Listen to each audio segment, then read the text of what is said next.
Assalamualaikum warahmatullahi wabarakatuh. Kali ini kita akan membicarakan tentang tauhid murni yang sangat murni lagi suci adanya. Jadi kemurnian bertauhid kepada Allah maka akan mencerahkan, menyucikan batin kita, pikiran kita, hati kita tentang keesaan Allah, kudrat iradat Allah, tentang penyaksian kepada Sang Maha Segala Maha yang tidak berujung, yang tidak ada batasnya. Di sini kita akan membahas tentang kemurnian batin yang sangat luar biasa yang akan berdampak pada kehidupan kita sehari-hari maupun kehidupan kita yang akan datang ila yaumil qiyamah. Karena tauhid murni ini sangat besar dampaknya bagi diri kita, bagi kehidupan kita, bagi orang di sekitar kita. Tauhid murni ini luar biasa, karomahnya luar biasa, akan menimbulkan karunia Allah, ridha Allah, akan membangkitkan kecintaan Allah kepada kita. Sang pencinta sejati, anugerah tertinggi sang kekasih bagi sang pencinta, rasa damai tidak bisa diperoleh oleh hati yang masih membenci kepada sesama, hati yang masih membenci kepada orang lain. Kendati ditunjukkan kepada iblis atau setan, demikianlah seorang sufi wanita Rabi'ah al-Adawiyah tidak menyisakan ruang di dalam hatinya untuk membenci setan sekalipun.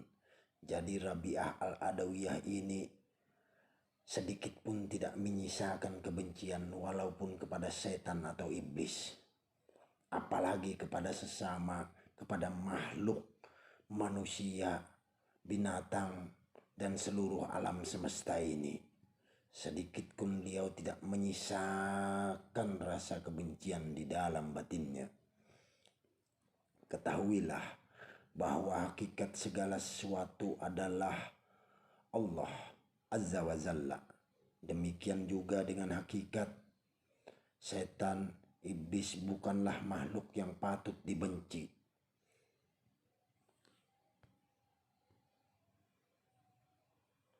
Al-Hallaj mengakui bahwa iblis adalah figur sang pencinta sejati, seorang yang teguh. Ia adalah sang mursyid bagi para malaikatnya. Iblis adalah sosok figur sempurna bagi para pencinta kebenaran. Kecintaan mutlaknya kepada Yang Maha Pencipta alam semesta tidak diragukan lagi. Ujian penderitaan dari sang kekasih diterimanya tanpa bertanya dan menentang. Hadrat Sarmat menganjurkan manusia agar berguru kepada tauhid yang murni.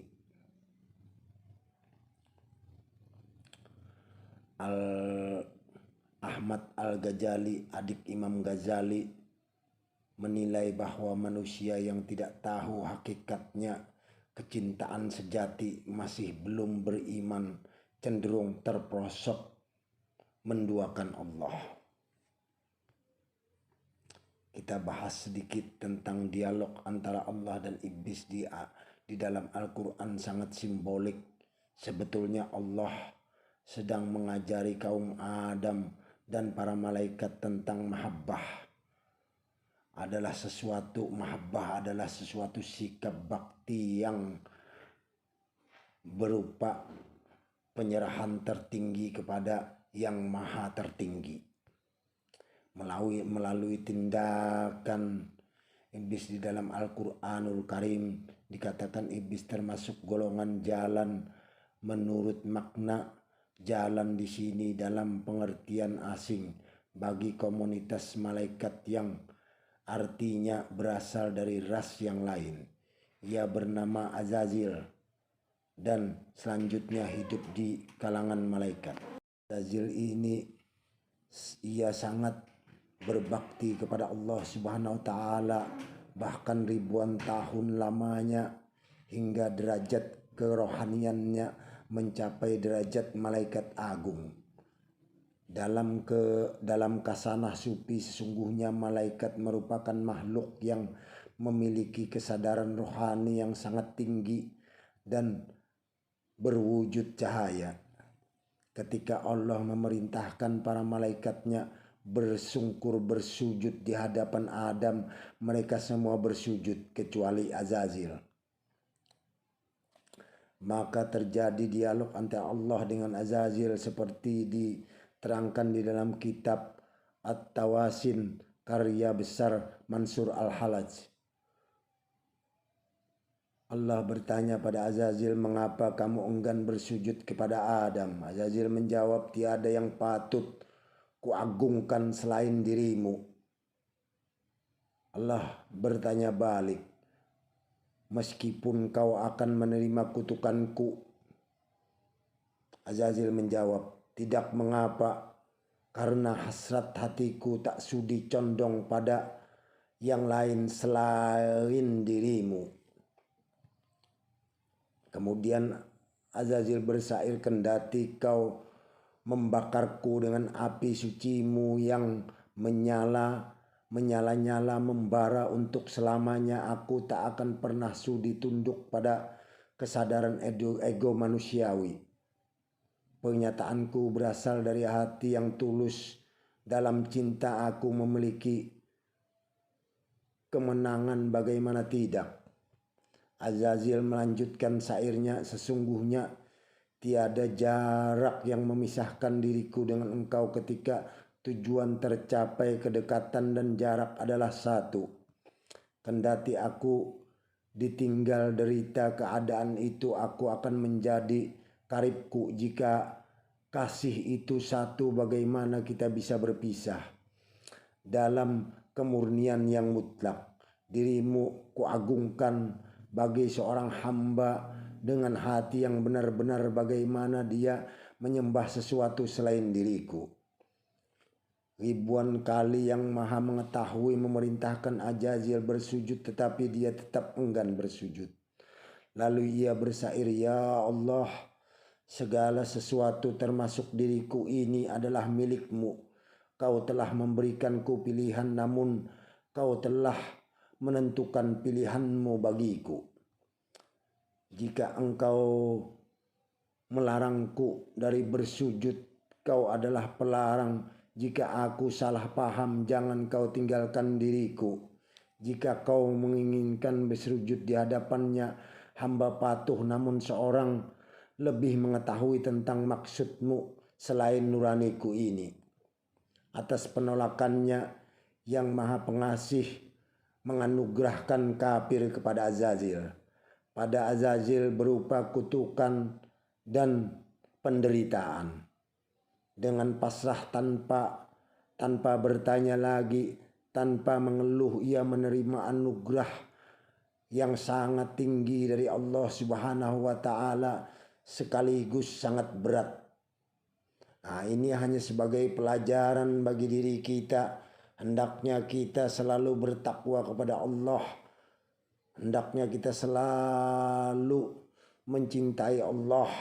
Hendaknya selalu kita taat dalam aturan Allah Subhanahu wa taala.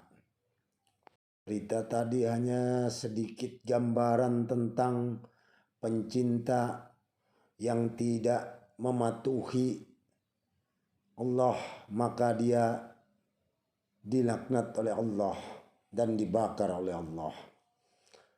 Wallahu a'lam bishawab.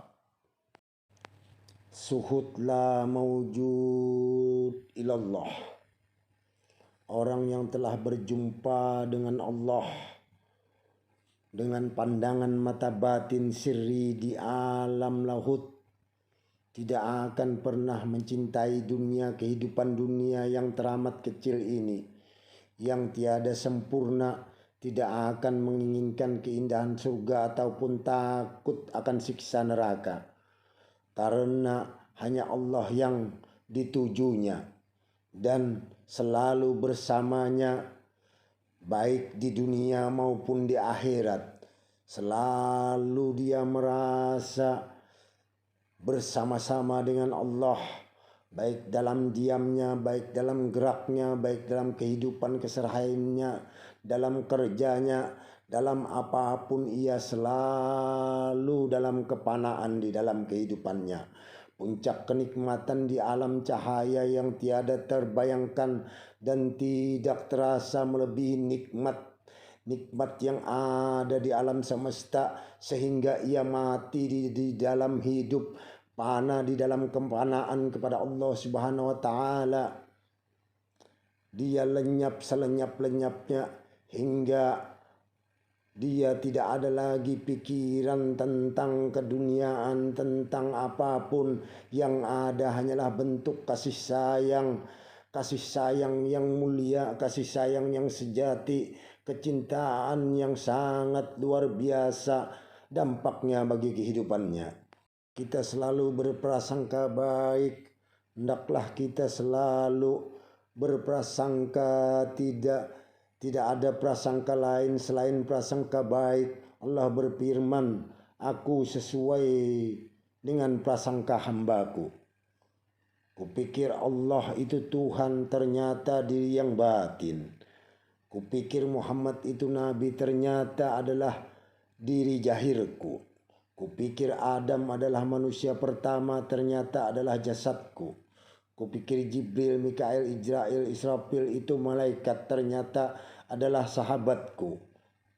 Kupikir surga dan neraka adanya di akhirat, ternyata ada dalam rasaku. Kupikir alam di luar diri lebih besar daripada alam di dalam diriku, ternyata kebalikannya, alam di diri batin lebih luas dari alam jahirku. Kupikir ibadah itu hanyalah tentang kebaikan, ternyata gerak dan diamku adalah ibadah. Kupikir ihdinas siratal mustaqim itu nanti, ternyata sekarang ini kita sedang berjalan di atas sirat. Kupikir subhanallah itu artinya maha suci, ternyata sejatinya fitrah manusia itu wajib dalam kesucian yang hakiki.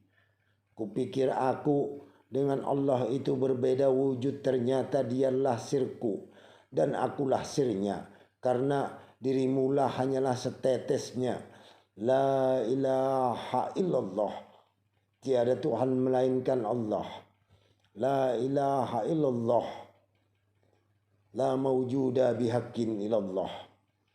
Kupikir aku ini ada, ternyata aku ini tidak ada. Man lam yajuk la yadri. Tauhid itu tiada berlainan, zat dengan yang punya zat satu jua, sifat dengan yang punya sifat satu jua, asma dengan yang punya asma satu jua, af'al fi'il dengan yang punya af'al fi'il satu jua. Orang yang paham dengan makom ini,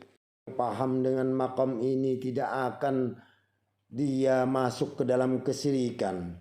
Orang yang benar-benar mengerti dengan makom ini, dia tidak ada lagi masuk di dalam kesyirikan. Kesyirikan sangat jauh darinya. Syirik jali, syirik hapi wal hapi, syirik hapi wal ahpa, jauh sekali dalam kehidupannya. Sehingga dia dalam karunia Allah, dalam rahman rahim Allah, kehidupan sehariannya selalu dalam naungan ridha Allah, dalam karunia Allah, dalam rahman rahim Allah. Apabila ada salah kata, salah dalam ucapan, salah dalam perkataan, apabila kata-kata saya kurang berkenan, kurang sependapat, mohon dimaafkan saja. Karena di sini kita hanya sekedar menukil kitab-kitab terdahulu, kitab-kitab rahasia Allah, kata-kata mutiara dari ahli sufi, dari ahli makrifat, ahli tarekat, ahli hakikat. Apabila ada kesalahan, ada kehilapan, mohon dimaafkan. Di channel YouTube Latikatan ini kita hanya sekedar berbagi informasi, benar pakai salah buang. Jadi kalau menurut Anda salah, nggak usah dipakai. Kalau menurut Anda benar, pakailah kalau bermanfaat. Sekiranya bermanfaat perkataan ini, pakailah saja dengan ikhlas, dengan sabar, dengan ridho, dengan kesabaran itu nantinya Anda akan mendapat karunia Allah yang tak terhingga. Akhirul kalam, wabillahi taufiq wal hidayah. Assalamu alaikum warahmatullahi wabarakatuh. Jangan lupa cintailah negara kita tercinta Indonesia ini. Hendaklah kita di dalam negara Indonesia ini saling bercinta-cintaan, saling berkasih sayang, saling mengasihi satu yang dengan yang lainnya. Akhirul kalam, wabillahi taufiq wal hidayah. Assalamualaikum warahmatullahi wabarakatuh. NKRI harga mati merdeka.